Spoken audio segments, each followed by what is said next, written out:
And apprenticeship is where you study and work at the same time. So for a degree apprenticeship, you go to uni once a week in my case, and you work 4 days a week. Your uni is paid for, you get a salary. You're doing the exact same university course as full-timers, and you work a real job as a real engineer.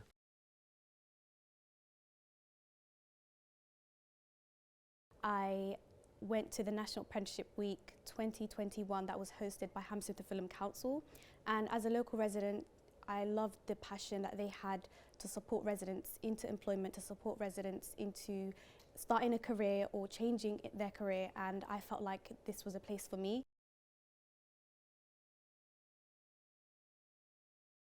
There is a range of things I learned from the start of my apprenticeship. To list a few, the core engineering principles, how the public sector delivers high-risk engineering, the politics behind it, all the pre-planning behind the scene things.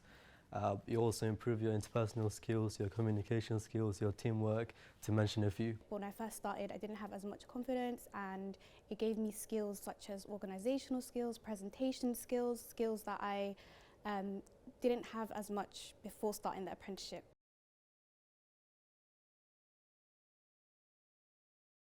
The highlights of my time here at Hammersmith Fulham definitely has to be winning the London Council's Best Progression by a New Apprentice 2022.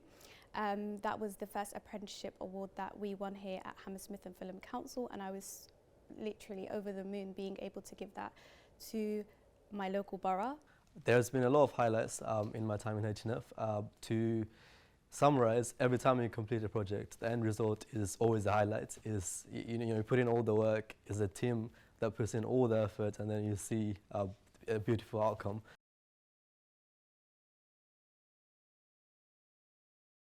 My career prospects has been increased significantly. So in an apprenticeship, you get a full degree, you got your professional qualification, and you got the experience on top.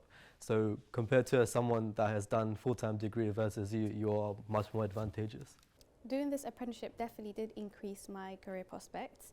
I was able to gain skills that I didn't have previously, such as presentation skills, organisation skills. I was able to work across different departments on different projects, and I was lucky enough that I was able to demonstrate that at interview for another role.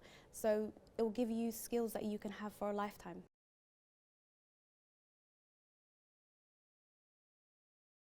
My plan was to first and foremost complete my apprenticeship and pass, which I have been able to.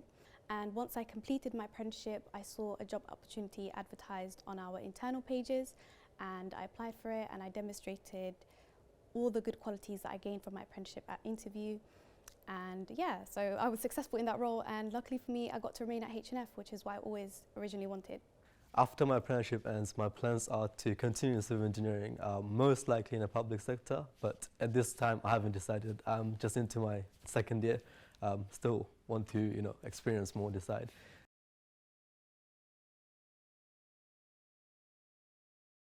One of the advice I could give is before you go into apprenticeship, or while you're thinking about it, consider balancing between your social life, your work life, and your uni life.